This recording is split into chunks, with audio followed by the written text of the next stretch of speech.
In today's episode, the Jersey Devil makes a terrifying return. Creepy deer heads come out to have a word with us, and something that doesn't move becomes the most terrifying thing you've ever heard of. These are 5 allegedly true scary stories from the woods that will certainly give you nightmares. Enjoy.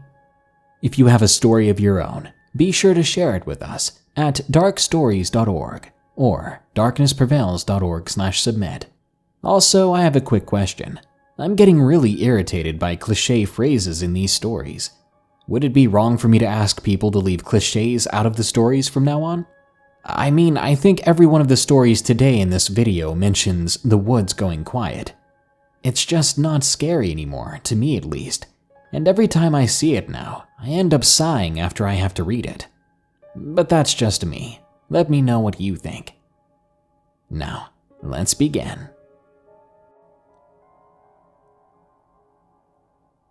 Still Like a Statue, from JohnExtravagence.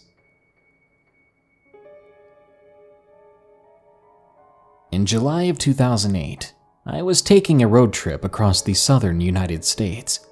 I only had a couple of weeks before I would begin university, and I had just moved on from a breakup. So I decided to go on a solo road trip before summer break ended. My plan was to begin in Nashville, Tennessee, camp at some national parks in Alabama, go to a beach or two in Florida, then finish it all off with Baton Rouge, Louisiana.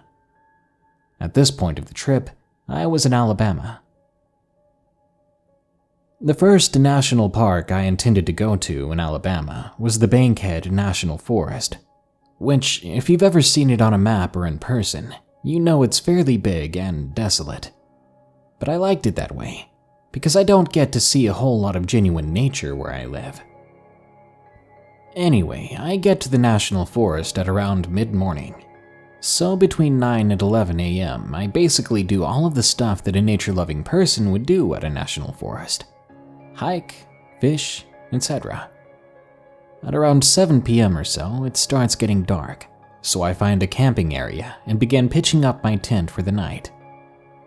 When looking around, I noticed that there were only 2 other tents in the whole camping area, one of which packed up and left right as I arrived. In the slight brightness from the setting sun, I could see the silhouette of a person sitting up in the single remaining tent. They weren't moving at all. This gave me the impression that they were staring at me, but I just didn't pay any mind to it and continued on with making my tent. Right when I sat down in front of the fire, I truly take in how quiet it is outside, even considering it was just me and some other person out here. It was like something was spooking the wildlife. There just wasn't much sound, and it was making me feel unnerved. As time passed, I realized that my firewood stash was dwindling, so I went into the surrounding tree line with my flashlight to get some more. I guess I got carried away, because before I even thought about it, I was a couple hundred feet into the tree line, a bit of a ways away from the camping area. As I began to walk back, I realized that it wasn't the same path I originally took, as where I was walking would bring me right where the other person's tent was. I turned off my flashlight so as to not startle whoever was in there, and I started to walk by the tent, but not too close. At this point, my eyes had just adjusted to the darkness, and when I walked near the person's tent, I took a quick glance inside, and what I saw had now made me completely unsettled. In the moonlight, I saw the person sitting straight up in the tent just as I saw them before a couple of hours ago, still not moving an inch, not making a single sound. Though I was close enough and it was quiet enough outside, I should have been able to hear them breathing. I wasn't close enough to make out exact features, but close enough to confirm that this was a human being, not a pile of something like equipment making a human silhouette. Keep in mind that the surrounding nature was still quiet, so if this person had previously laid down and sat up, I would have been able to hear it. The only explanation I could think of would be that this person had literally been sitting there in their tent, motionless in the same exact position for several hours. I hadn't heard a single thing from their tent since I arrived. I took this all in as I was walking by the tent, never stopping or even looking back. When I got back to my campsite, I called it a night right then and there, dunking some water in the fire and then going to bed. I lay there, questions running through my head like, did that car that left right when I came here have something to do with this? Is this guy on drugs? Is he gonna rob me in my sleep? Is he even alive? Despite the stress, I was exhausted, and I eventually fell asleep. I woke up a couple of hours later, not sure why at first. I almost began to sit up in my sleeping bag, but I caught myself when I saw the same person that I saw before, in the same stance, still motionless, but now somehow they were a couple of inches in front of my tent. I had to try extremely hard to both keep quiet and not have a heart attack right then and right there. The person sat there, absolutely as motionless as before, their shadow being cast across the tent. I closed my eyes, blinking away fearful tears, hoping for whoever this was to go away. But they stayed there, seemingly looking at my tent. At this point, I prayed to God that they never noticed that I had woke up. I don't know when, but eventually I fell back to sleep and woke up just when the sun was rising. I opened my eyes for a brief moment, enough to confirm that there was no longer anyone at my tent. But I would lay there for another 15 minutes, still horrified that the person could be close still. But eventually, I mustered up the courage to zip open my tent. I took a quick glance at the other campsite. Their tent was still there, but the flap was open now, and from where I was looking, no one was inside anymore. The person was still out there somewhere, probably watching me from the woods. I didn't even try to disassemble my tent as I just took out all the stakes, stuffed the whole thing into my trunk, and started to book it out of there, like I was trying to break a world record. When I was getting to open my car door, however, I stopped and I saw that the words, "You shouldn't cry," were drawn by someone's finger on the sheen of dirt on my driver's side window. Questions still come to my mind every once in a while about this whole thing.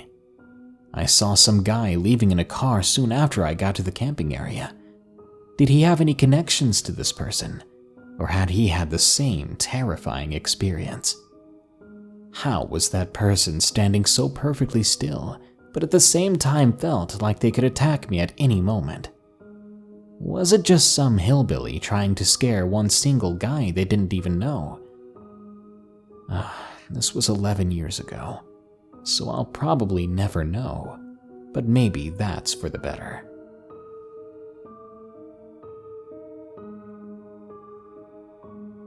Something in the Wilderness, from Air Force 123.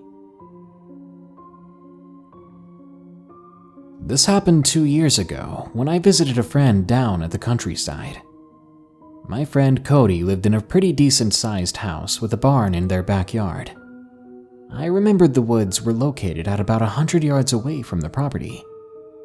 Cody and I were friends since high school, and we had always enjoyed talking about guns, fishing, and hunting. One summer day, he invited me over to his house to try out his new rifle that he had just purchased. Now his property was big enough to discharge a firearm on, because there wasn't anyone living nearby. It would be about a 15-minute drive to a nearby town, so as I got to his house, he showed me his AR-15, which I couldn't wait to shoot. I remembered Cody's brother was 12 years old at the time, so he just stayed in his room playing video games, ignoring us while we were in the backyard minding our own business. As we enjoyed our time, I asked my friend if there were any deer in the woods. Of course there were, but this was my way of asking how ripe they were, how many there were. He said he had seen a few lately, but wolves and coyotes a couple of times too, and that he was afraid they would start dwindling down the number of deer. I think the conversation caused him to switch gears, because he suddenly asked if I wanted to go hunting. Now, I'm not a big fan of hunting, but I did want to go out into the woods, and maybe I'd earn myself some deer steak in the process. I answered, sure. We went back to the house, prepared a bit, then journeyed into the woods. I remembered checking the time as we entered the tree line to see that it was 6:57 p.m. As it was summer, the sky was still bright. The birds and insects chirped as normal, all while we walked down this path. A while later, we sat down on a rock and started whispering. "Is this your usual spot?" I asked.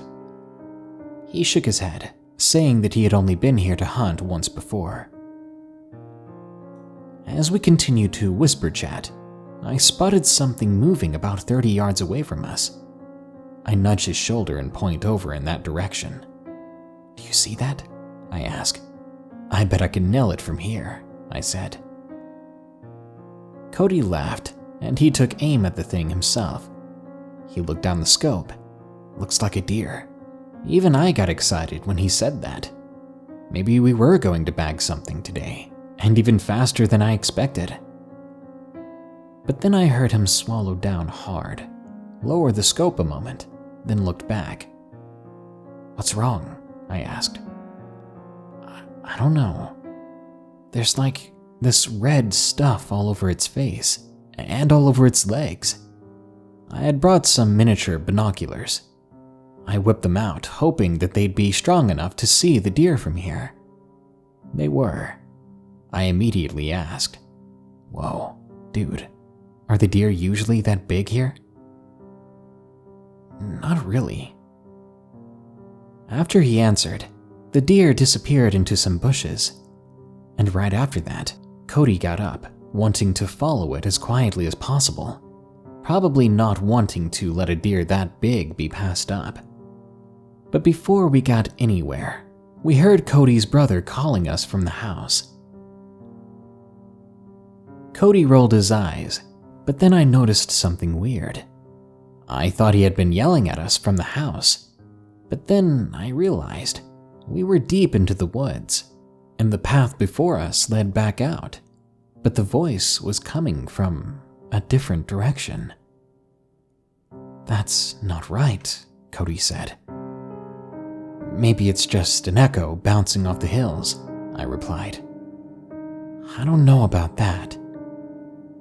The yelling repeated, never sounding any closer, but somehow it had the same sound to it, repeated perfectly, identical to the last. It was weird, but not enough to spook us out of the woods. That is, until Cody looked back into the rifle scope and nearly dropped the gun entirely. "Cody, man, what's going on?" Take a look." I looked into my binoculars, and what I saw was so insane that I still don't believe it myself. The deer was back.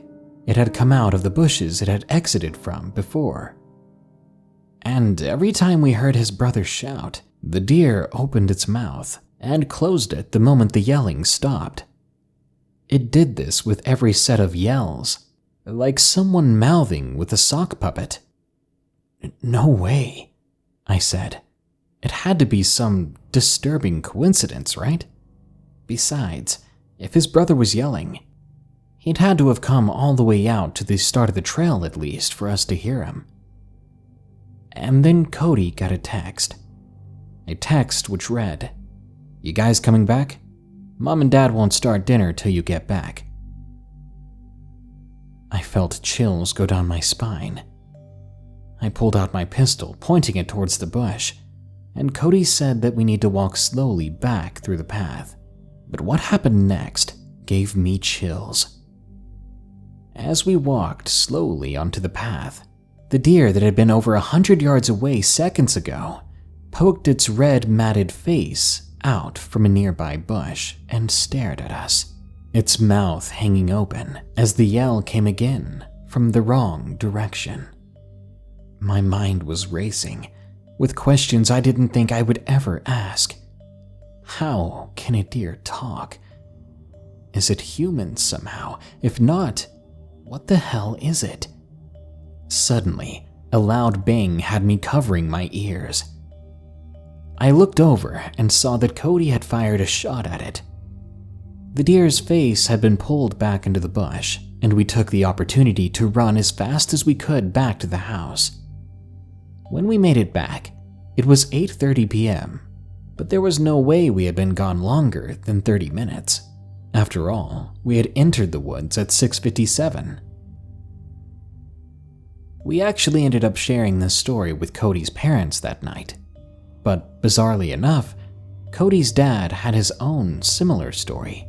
He said he believed us because, creepily enough, one night when he had trouble sleeping, he went to grab a glass of water. It was 1 a.m. He heard Cody's voice calling from outside, asking his dad to come out to him. That didn't make sense because the dad had just passed Cody's door and Cody was sound asleep. To this day, Cody and I are still great friends. He moved out of that place several months ago. I wonder what would have happened if he had stayed there. I wonder what other creepy experiences they'd have to share.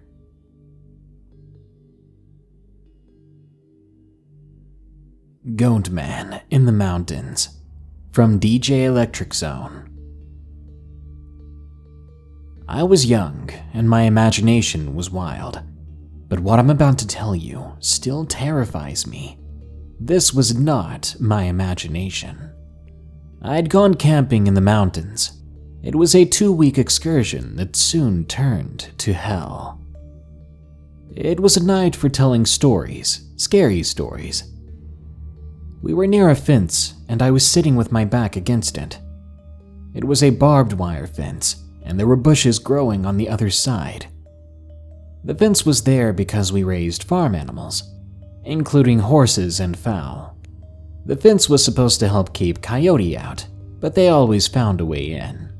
Anyway, there were 17 people in our camp altogether, girls and boys. Each of us just chit-chatting and sharing stories.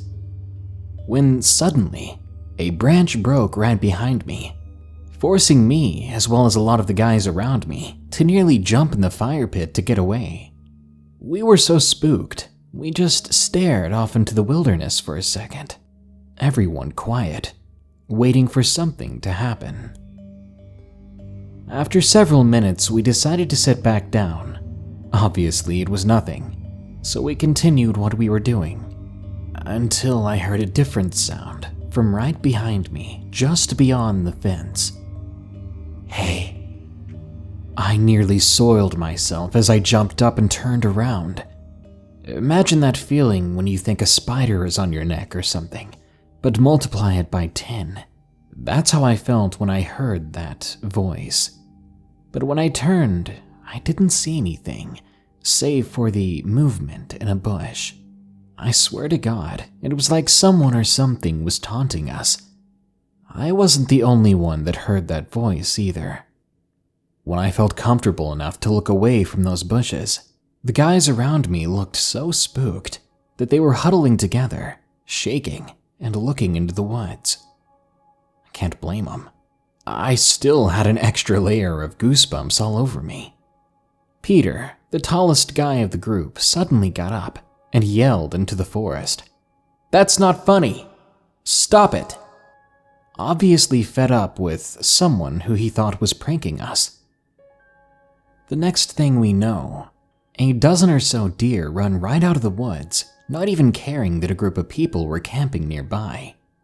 They were running desperately away from something. They were just as scared as we were. But what was the cause? What lurked out there that was terrifying everything around us. Even the horses were stampeding off into the distance, toward the opposite side of the field. I asked the group if they wanted to head back to the cottages, and they all agreed. Not a single person out there wanted to stay out here any longer. We packed up at a record speed and made it back to the cottages extremely fast. But before we did make it back, I gotta say that we smelled something very terrible. It was a stench I'd never experienced on this land before. A strong odor of rotten eggs and rotting animal. Anyway, we got in away from that smell, away from the night, hoping that would be the end of it. When we headed to bed, the strangest series of sounds erupted from the forest that we had just escaped from. They kept coming and coming all night, echoing throughout the land. Despite locking all the doors and windows, these sounds were clear as day, almost paranormally unimpeded by the structure of the cottage around us. As for the sounds themselves, it was like 1,000 different animals writhing around in pain in one single spot. The way I imagined it in my head, I could see 1,000 different animals writhing in a tar pit, crying and screaming out in pain to no avail. But that wasn't right, because we just saw every species of animal exit that forest at a rapid rate. Sure, maybe a few were left behind and stayed there, but not thousands. Most of us couldn't sleep, but we laid still and quiet in the dark, trying to sleep or trying to stay calm. One of the girls got up and looked out the window, looking back toward the campsite, and I heard her audibly gasp. We all did. "What's wrong?" I asked. Given the situation, seeing a look on her face like that was something to deeply worry me. She replied, I thought we put the fire out." The moment she said that, me, along with a few other of the guys, got up and swarmed the window to get a good look at what was going on. Where we had been camping, I could see the fire pit, and it was lit, even though we had put it out with dirt. Yet there it was, like we never did. And then we all gasped at the same time, because a small, hunched, human-like figure stepped right out of the tree line, walked up to the fire, and stood over it, seeming to shiver as it tried its best to stay still. "Who is that?" the girl said, still standing and staring at the window. But none of us had an answer. The next morning, in broad daylight for sure, we went to investigate our campsite. We found quite a mess. The bushes by the fence had been uprooted and torn to shreds. The fence itself had a massive hole in it, as if someone or something had crossed through. The fire pit had been stomped into an ash pancake, basically. Yet somehow, nowhere around us was there a single footprint, save for ours from the previous night. Ever since these events, I've wondered what it was we encountered, or nearly encountered, back then. What if it was the Goatman? A strange, prankster-like creature up in the mountains, mimicking voices, scaring us for the fun of it, only vaguely human in shape. It had to have been the Goatman, or a highly elaborate prank. Either way, this was enough to scare us out of camping in that area for a very long time, and I highly doubt anyone had the time, energy, or money to prank us all like that. And if they did, what was the reward? What was the point? The Thing in the Woods, from Dorado 15. About a year ago, a few friends and I were camping in New Jersey. We had set up off a hiking trail, but had made sure not to go too far off the trail because one of our friends was exhausted and was easily scared anyway. So for his sake, we didn't go too deep. I grew up in the woods most of my life.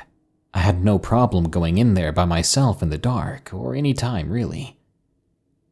Our plan was to camp for 3 days, then leave to the shore to spend some time at the water. The first day went very well. Had a lot of fun talking, hanging out, telling stories, and especially eating sausages and marshmallows by the fire. It was on the second night that we were there that some very weird things were happening. Growing up in the woods all my life, I could tell when things did not seem right. Imagine someone moving things around in your room. The next time you walk in, you'll know something's up. Well, on the second day, I walked down from the camp in the morning to use the restroom. Not the actual restroom, just to relieve myself. I walked a few minutes in, because I didn't want my friends, who are quite the pranksters, to try and mess with me. As soon as I stopped, the sound of my footsteps crunching leaves stopped, revealing that the woods around me had been silent for an unknown amount of time. In the mornings out here, you would expect birds to be singing or flying around at the very least, but there wasn't a single noise. It was so quiet, my ears began ringing, and I could soon hear my own heartbeat. I swallowed hard.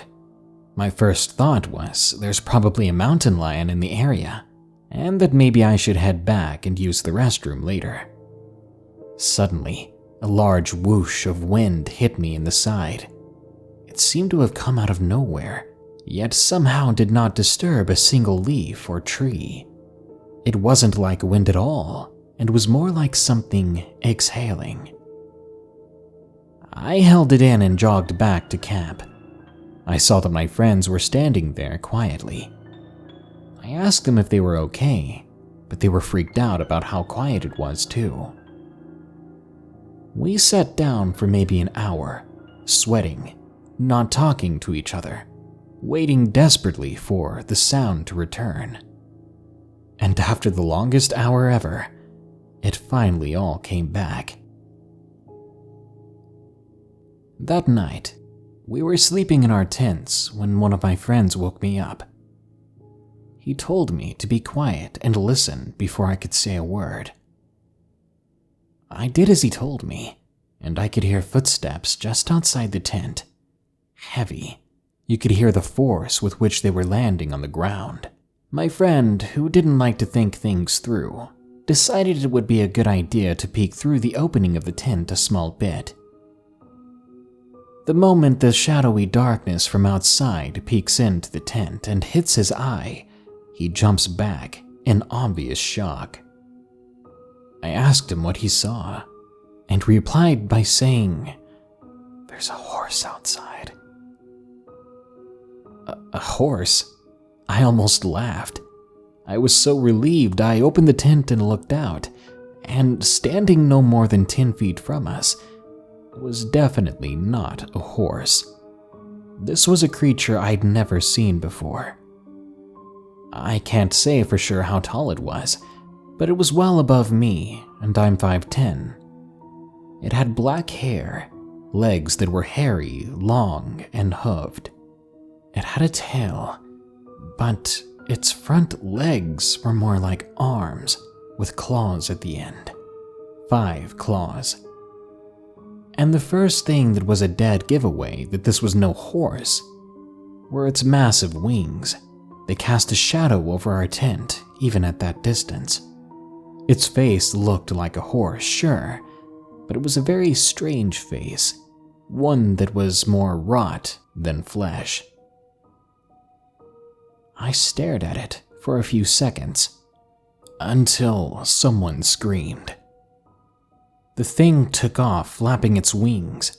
I don't think it left the ground, but it definitely tried to. Before I knew it, it was gone. The scream had come from one of my other friends in a separate tent. They'd come out to use the restroom, and saw that thing, and of course got the fright of their life.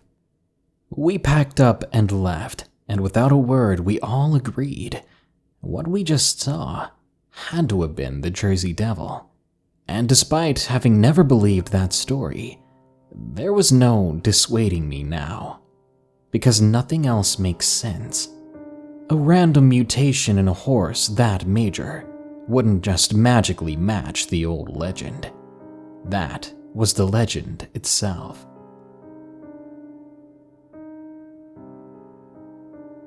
La Llorona, from Kara D. This story is from my dad. It happened when he was just a boy. Back then, he was living in El Salvador. It was a foggy night when he and his two uncles, Miguel and Carlos, were going out to the lake. Carlos had brought a gun with him. It was always smart to have some form of protection with you when you went out at night. That night, the lake was quiet. But half an hour into their excursion, they began to hear these noises. It was the obvious sound of a woman sobbing. Miguel and Carlos started to gather their things. My dad asked them what was going on, and they told him it was La Llorona, that when you heard a woman crying in the middle of the night, it was best to hide. As they were out on the water, Miguel began to row back, but progress back to land was slow, as it usually is in a rowboat. But what scared my dad was the fact that the sobbing was getting closer to them, even though they were in the middle of a lake. That was physically impossible. If a crying woman really was in the water and swimming towards them, they would have heard a splash. They would have heard her moving through the water. All they heard was crying. My dad was told to duck down into the boat so that he could not be seen, and seconds later, Carlos fired the rifle. My dad was horrified, but they made it back to land okay, jumped into the car, and drove until the sound of crying could no longer be heard. The uncles explained to my father that when you hear the crying and you're a child or have children, they must hide, because if they are seen by La Llorona, she will take them away forever. Well, the next time the woods go quiet, turn up the beatbox and throw it at a tree, because the woods going quiet is just starting to get annoying and the woods could definitely use some MC Hammer on loop. Good night.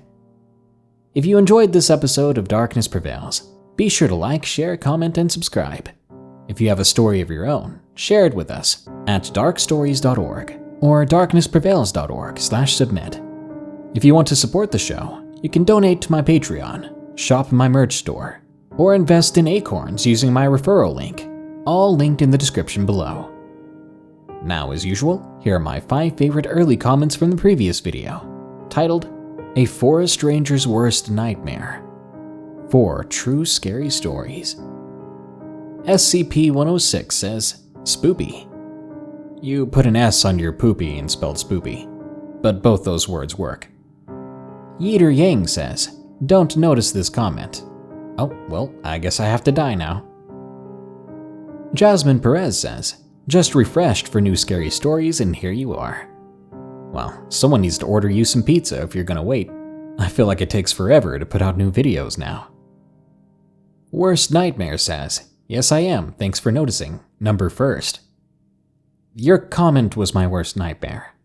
Because I'm confused, and number first doesn't make sense. But hey, all the power to you, my friend.